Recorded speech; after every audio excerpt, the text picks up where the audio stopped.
Okay guys, so we are ready to jump into our first track. This is a tune called Papa's Comin' Home. And I kind of styled it after like a James Brown type of feel. So we've got a bit of a slower tempo, we've got some organ, we've got some cool horns in there, a little bit of rhythm guitar.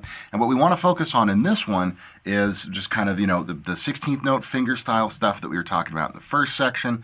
We're going to really focus on locking in with the drums. This is really just a good introduction to some of these ideas of listening to the band around you as we're playing along.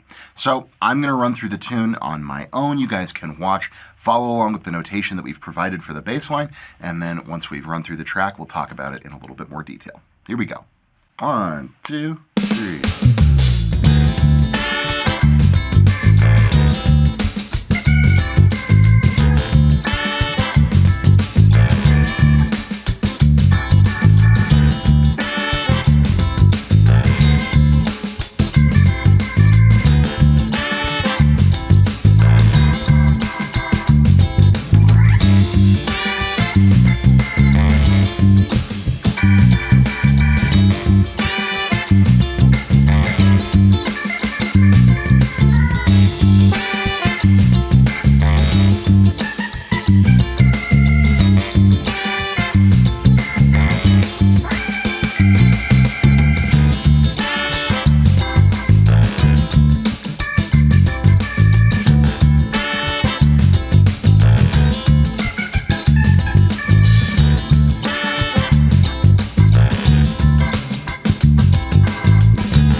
Okay guys, so there you go. Papa's Comin' Home. Super simple, super straightforward, funky vamp.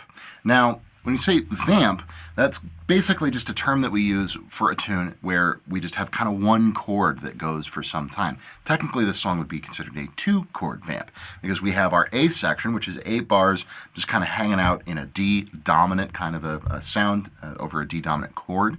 And then we move up to the 4 chord, the G dominant for 8 bars in the B section. So it just kind of vamps on D and then it vamps on G.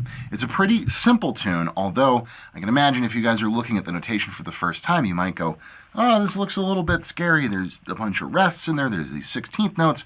Looks a little bit intimidating, but don't worry, as you guys saw when I played over it there, it's not too complicated a bass line. We are in the key of D, so the whole thing starts on our 5th fret A string, 2 8th notes, and then actually have a quarter note rest, and then we do this cool little syncopated pattern where we go D, jump straight down to our F sharp, and then we start kind of this offbeat syncopated thing. If you guys remember our lesson where we talked about syncopation, we go, remember when we were playing those 16th note offbeat, it's going to be the same rhythm here. So we hit that F sharp, G, and then G sharp, walking up this little major chromatic kind of a shape. 3, 4, flat, 5, 5, right? Thinking clear back to kind of our funky scale lesson. And then the last note, we're going to land on that A, and that's going to land on the and of 4 to close out the bar. Then we just have a quick rest, and we jump back up and start the whole pattern again.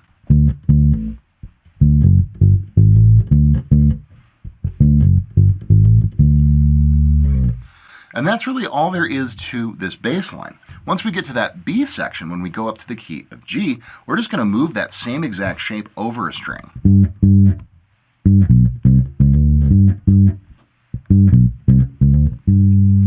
And bassed around that 5th fret D string to put us in the key of G. So it's just that one basic pattern, we just move it in between the 2 keys. Now, what all do we have going on in this bass line in terms of the concepts that we talked about in the first half of the course? Well, like I mentioned, we have a little bit of syncopation.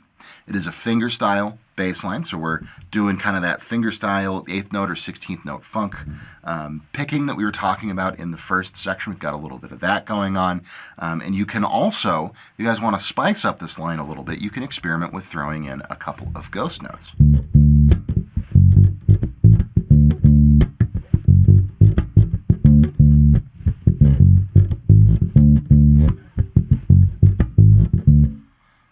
snare, I'm throwing in some of those taps, I'm throwing in some of those kind of ghost note dead plucks, as we were calling them. That can, be, you bring in even a little bit more character to this bass line overall. And those are the main things that we're focusing on here. In terms of technique, is again, just that kind of 16th note and 8th note, fingerstyle and picking. We're focusing on a little bit of syncopation, and we're focusing on this kind of funky scale sound where we've got that flat 5 in there and this chromatic walk up 3, 4, flat 5, 5. And that's happening in both keys, D and G. Now, other things that we want to keep in mind as we're playing along with this track are going to be just listening to the rest of the instruments that are playing. So we've got the drums in there, we've got the rhythm guitar, we've got a little bit of organ, we've got this cool horn line. And if you listen in particular to the drums are kind of doing a straightforward kick snare at the beginning of the bar, and then they do this cool little kind of ghost note syncopated figure at the end of the bar that lines up really nicely with the second half of our bar with the bass line. That little figure. You'll hear that the drum part, the kick and the snare part, and that little kind of syncopated line that we're doing line up really, really nicely. So that's another thing that I want you guys to listen out for. And as you're practicing along with this one, again, just listening in general, paying attention to these other instruments, paying attention to the rhythms that they're doing, and how they're all locking in.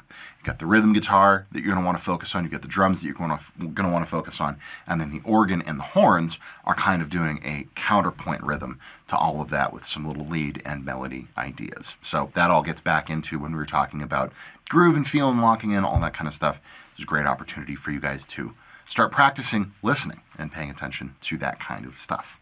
So that is Papa's Coming Home. Feel free to tackle it at your own pace. I hope you guys have fun playing along with it, and we'll see you in the next tune.